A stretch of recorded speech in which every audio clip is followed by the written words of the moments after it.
Assalamu alaikum, peace be with you and welcome to Islam on Life with me, Tariq Ramadan, broadcasting from London. In today's show, we ask the question, with the new president in office, will Islamophobia diminish in France? The International Football Association Board on the 5th of July 2012 overturned its 2007 ban on the Islamic headscarf, or hijab, which had previously argued was an unsafe and increased the risk of neck injuries. This is while in 2011, the Iranian team was disqualified because of wearing headscarves moments before kickoff in the 2012 Olympic qualifying match against Jordan. According to FIFA, more than 29 million women and girls around the world play the game. Despite the recent decision, female football players in France will not be allowed to wear headscarves while playing in international games and domestic competitions. The French Football Federation says it's obliged to respect the constitutional and legal principles of secularism which prevail in our country and which feature in our statutes. In the meantime, following the ban of the burqa, some French airports reportedly have begun to ask Muslim women to take off their headscarves for security reasons. This week's Islam on Life asks, with the new president in office, will Islamophobia diminish in France?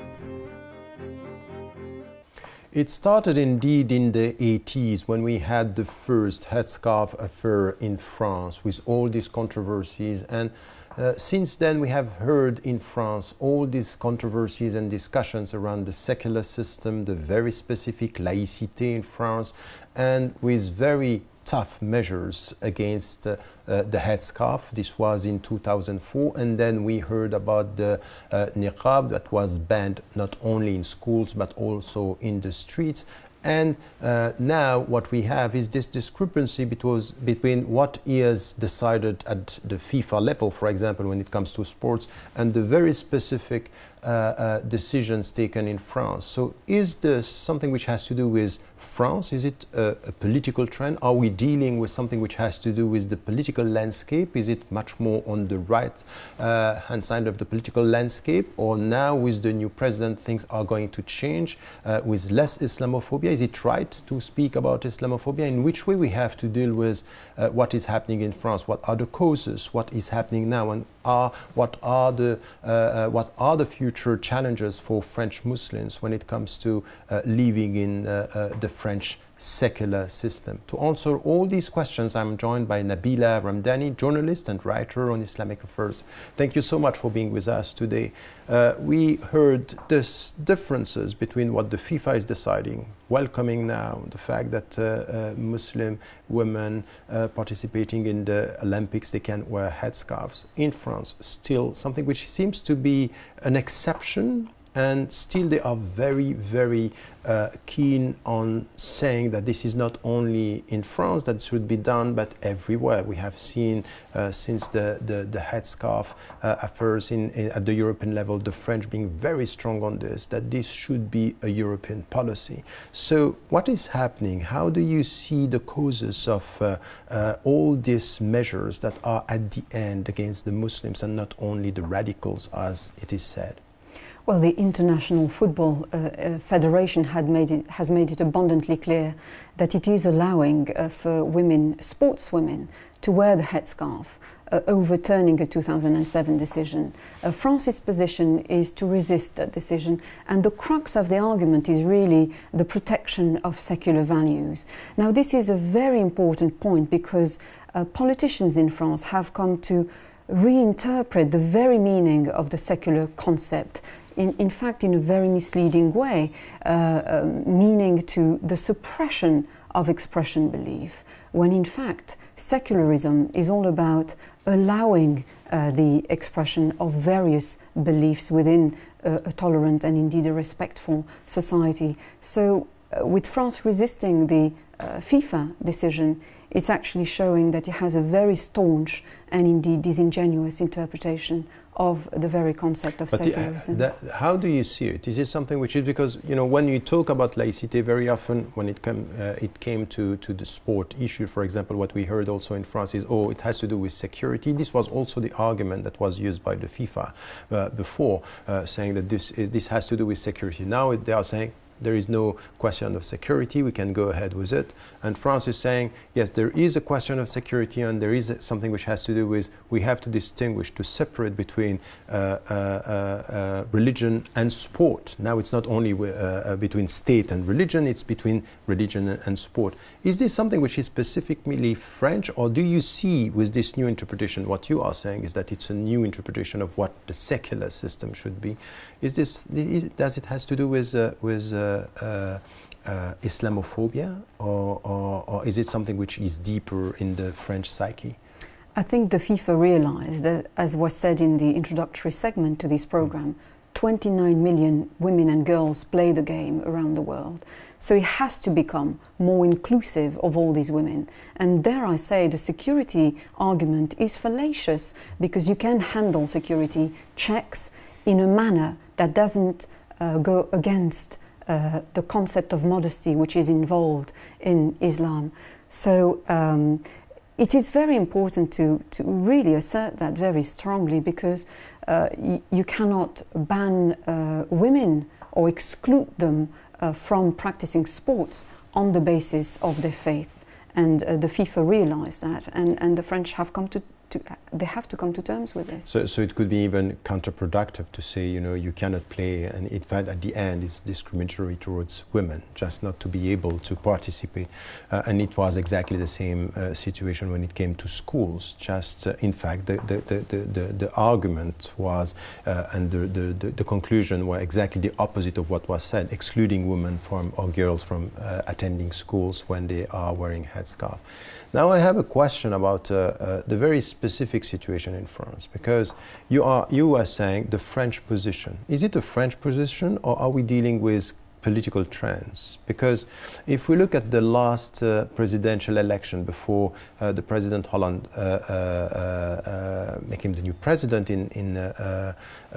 the perception was, in, for example, one of the debates that they had on the TV, the primetime TV debate just before the second round, was that on one point they agreed, which was the situation about laicity and protecting the secular state from any attempt of what they call communitarianism, or what is the Muslim presence, and saying we are going to be very tough on this. As if on this, it's not a question of right or left. So whatever the president, the policy is going to continue. Is this true, or do you see things that could change or are changing in France since the new president is in charge?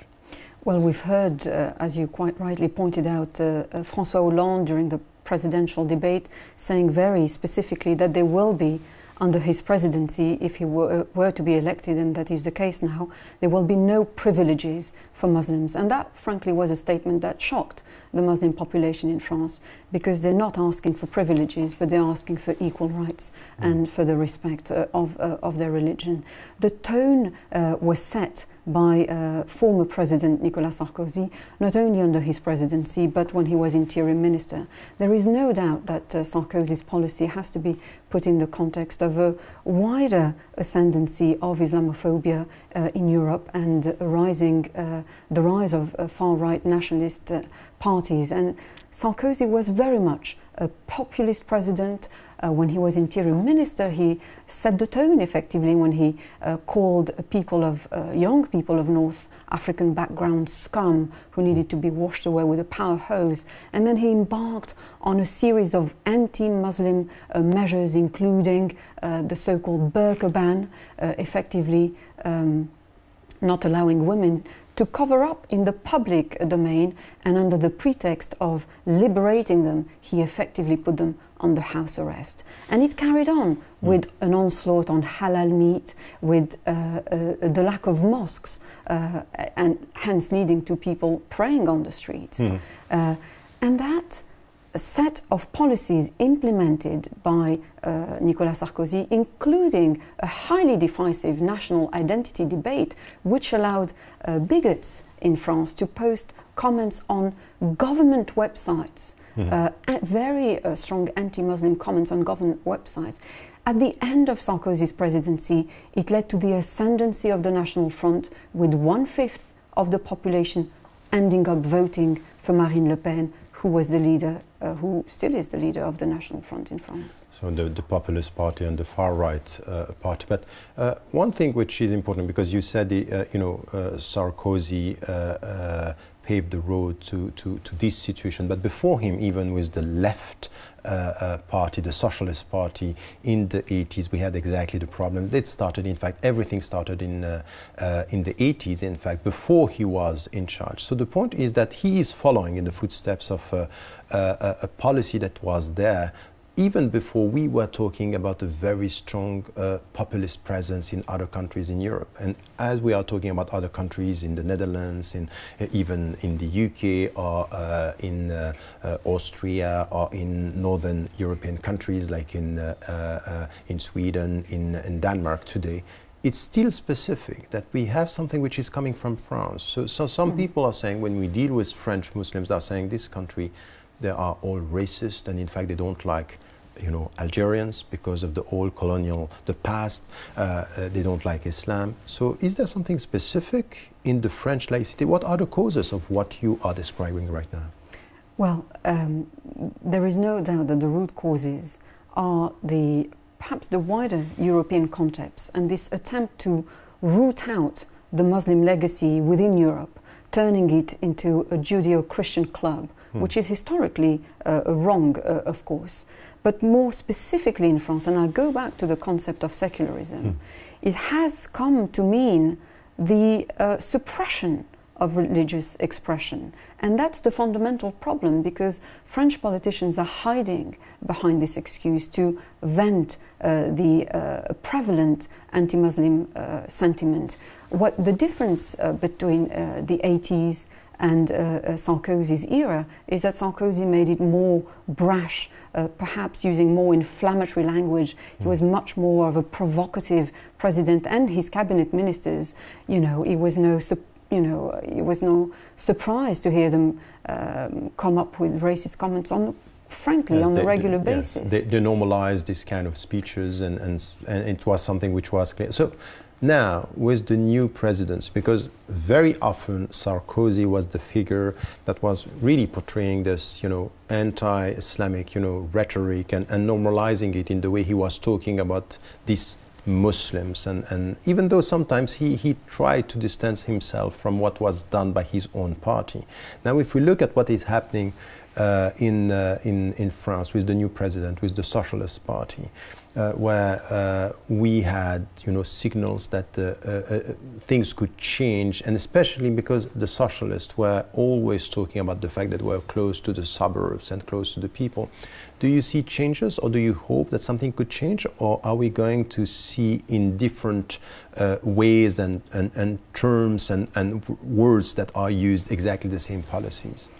Well, François Hollande, who is a socialist new president, clearly seems reluctant to address growing Islamophobia in France, and there have been early signs of him not willing to tackle what is an essential problem in France at the moment. For example, he refuses to reverse the so-called burqa ban. He has an overwhelming majority in parliament. This is a clearly anti-constitutional measure and a highly discriminatory as well. He was supporting it even. He said, I didn't vote, but I am supporting the fact that... in fact, the socialists abstained from the vote, with many socialists being against the burqa ban and others effectively keeping quiet about it because of that sacrosanct concept of secularism. But he also refuses to introduce halal meat in canteens, for example, when other faiths have access to meat sacrifice according to their own rituals. He refuses to allow Muslim women to swim, to have women-only sessions in pools when other women have access to that kind of things. So what does it mean? All these measures that he is refusing to change what was done by the previous president and his party, what does it mean? It's exactly the same vision, exactly the same. Is this Islamophobia? Very much so, I would argue so, because I think more crucially, when the appointment of his interior minister is very telling. Emmanuel Valls is somebody who, before he became interior minister in this new cabinet, was mayor of a city, Évry, which was dominantly populated by young people from Arab backgrounds or African backgrounds, and he infamously banned the sale of halal meat in local supermarkets, for example. He infamously said as well that his city needed more white people around. So this has to do with planning policies. And I think what is also very indicative of François Hollande's refusal to tackle Islamophobia is the appointment of a new women's rights minister who was born in Morocco and then grew up in France and made it through the meritocratic system in France, and who set objectives for her ministry. And her objectives are very clear, they're very noble and idealistic. She, for example, wants to tackle prostitutions not just in France but on the European scale, which is a bit idealistic, but also to tackle domestic violence. And one wonders, if she's a minister for women's rights, surely this includes Muslim women as well, who are the most discriminated against and who are frankly waiting for this new socialist government to do something about their day-to-day lives. The Muslim vote was crucial in electing François Hollande. It really made a difference to getting him elected. And mainly because they were against Sarkozy. But also they believe in socialist ideals of... Do you think that the majority, because this is something which is an important point for the future, my sense is talking to French Muslims and people on the ground is that they don't really trust the socialists because they have seen during the 80s policy that were not really tackling social justice, equal opportunities in schools or in the job market. So there is a mistrust towards the socialists. So mainly Hollande won because the great majority of the people were voting against Sarkozy. This is one of the understanding of what happened. So do you see in the future the French Muslims supporting the socialists? Do they have a future with him? Well, there is no doubt that Sarkozy was an incredibly unpopular president. He was, in fact, the most unpopular president in the whole history of the French Republic. And he stepped up his Islamophobia in an attempt to hang on to power, leading in the presidential race. That was not enough for him to be re-elected. But Muslims do expect from a socialist government to deal with the day-to-day discrimination against Muslims, in particular when it comes to employment opportunities, housing opportunities, really things that affect their day-to-day lives. And there is a sense that Islamophobia will actually increase with the negative social effects in the wake of economic austerity measures. So one last question, but it's not an easy one. If you look at the history and we look at what is happening now, the reality is that there is truly a specificity with France when it comes to dealing with, the old colonized people coming from Algeria, and this is something which is still in the psyche and in the collective psychology and with Islam. So when you look at all this and you see, okay, years after year and then president after president, it's always the same policies. The changes are very more cosmetic than anything else. What could be the future for the French Muslims? What could they do, in fact, now to change something which seems so rooted in the French psyche? Well, as you said, it's a very difficult question, but I think it has to come from the top. It has to come from a political will to try and appease what is the biggest Muslim community in Europe. For example, Algeria celebrated this year its 50th anniversary of independence.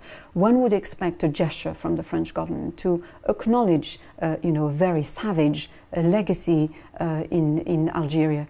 On the opposite, you had exhibitions in France praising this very bloody legacy. So it's not conducive to appease relations between not only the Muslim community in France and politicians and the political class, but young people from North African background in general. So that would have been a very easy gesture from politicians to make to bring about more social cohesion. But it's not going to happen from the state, it's not going to happen from the top. So what could be done as a bottom-up strategy? Is there something that the citizens could do? Well, the problem is, you talk to Muslims who were born in France, they feel French through and through, and the core problem is that they are being denied the French citizenship. They're always being looked at as the alien, as the foreigner. And that is a very daunting situation, and it doesn't help to make them more inclusive. So again, I think the solution is political. It has to do with implementing very forcefully anti-discrimination laws. You cannot get away with discrimination in civilized countries like the UK, for example. Why can you get away with this in an equally civilized society like France? Politicians need to be held accountable because they are the ones who are giving the example of what shouldn't be done when it comes to their relationship with Muslims. But the point is that by promoting these policies, they are winning the elections. So if they win the election with the popular support, what could be the role of the Muslim citizens? Well, Muslim citizens are increasingly more politicized.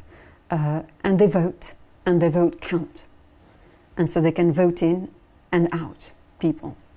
Thank you so much. I think that during our discussion, what was important and is important is to understand the very specific French history, because as we were saying, the secular system in France is used now as something which is a protection against any kind of religious presence, and especially, of course, these days it means the Muslim presence as being perceived as alien to the French history, and we are talking about the Judeo-Christian tradition.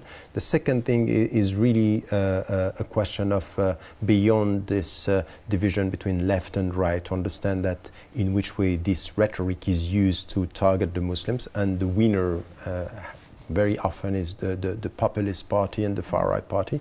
And as you were saying, hoping that things are going to change from the top, from the state, with an understanding that we need a very strong policy on social justice. But as you were saying as well, the Muslim citizens are voting, and they should be part of the whole dynamic to change the situation in France.